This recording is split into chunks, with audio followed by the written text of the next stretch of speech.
Bismillahir Rahmanir Rahim.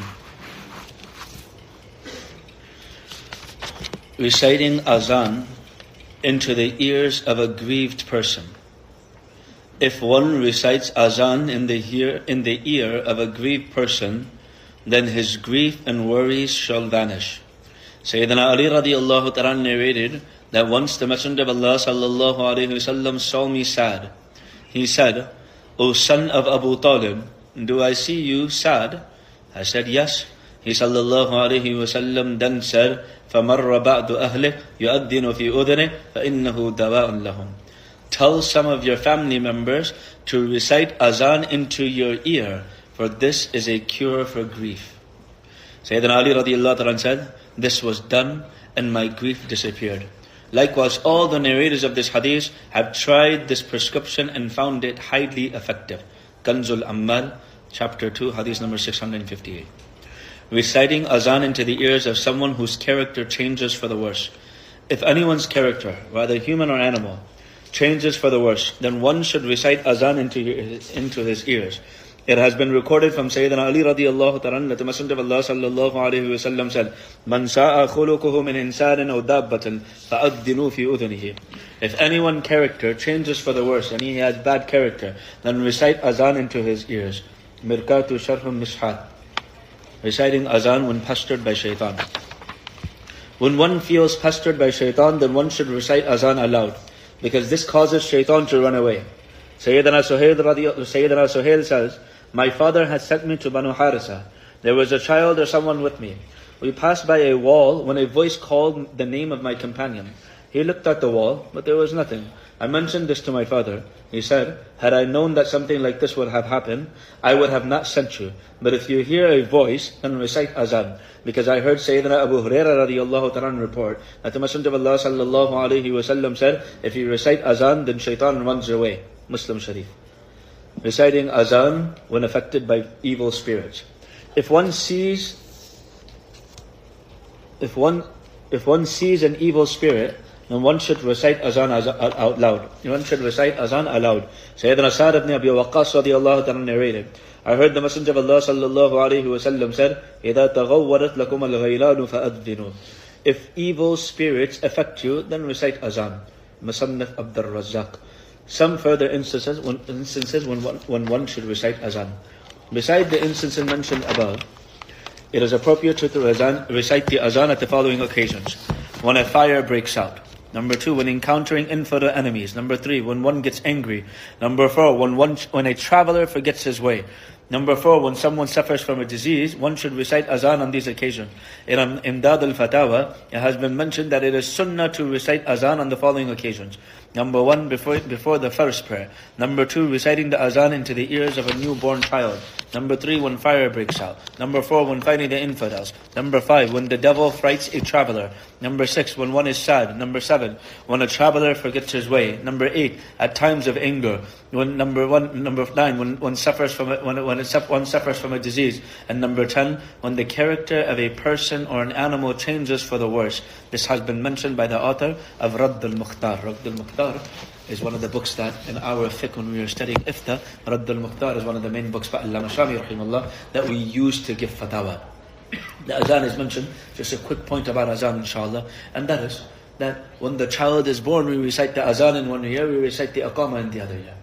Which means our life, and the muhaddisun rahmatullahi ajma'in, they give an explanation about the azan. And the azan is like our life. And our life is what? Allahu Akbar, Allahu Akbar. As a Muslim, the first thing we need to instill within our minds and our hearts, Allahu Akbar, Allahu Akbar. Allahu Akbar, Allahu Akbar. Yani, that there is no one, that Allah is the greatest. What does that mean? In Arabic, in English, I just translated it as Allah is the greatest. However, in Arabic, if you study Arabic, Akbar is ism tafdeel, meaning it's better than something.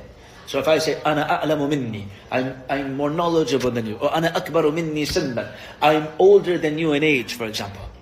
So it's ism tabdeel. So Allahu Akbar, the correct, Allahu Kabir, that can translate as Allah is the greatest. Allahu Akbar translates as Allah is greater.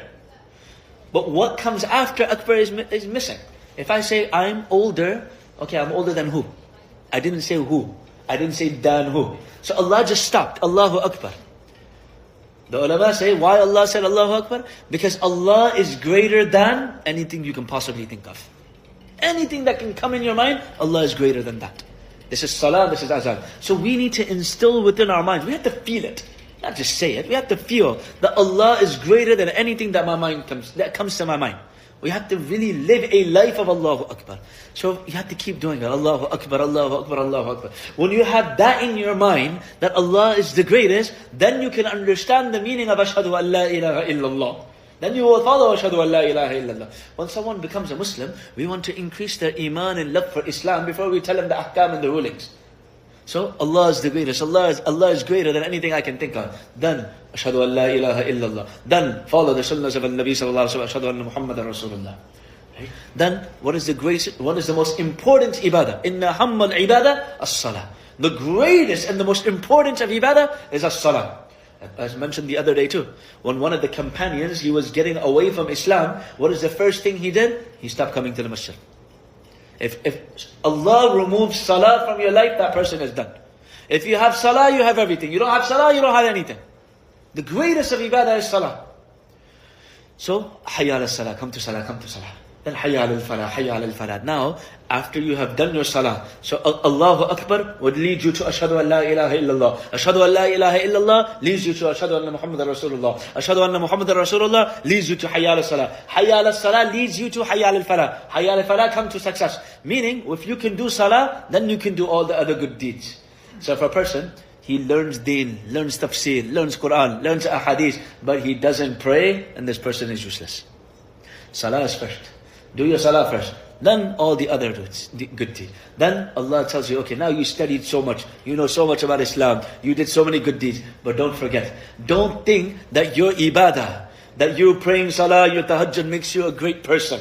A lot of people when they become religious and they get up for tahajjud and recite Quran, Allah protect us, but they also become prideful. Oh, you know me? I fast every Monday and Thursdays. I fast on the white days. Do you know who I am? I recite Quran every day. Allah is with me.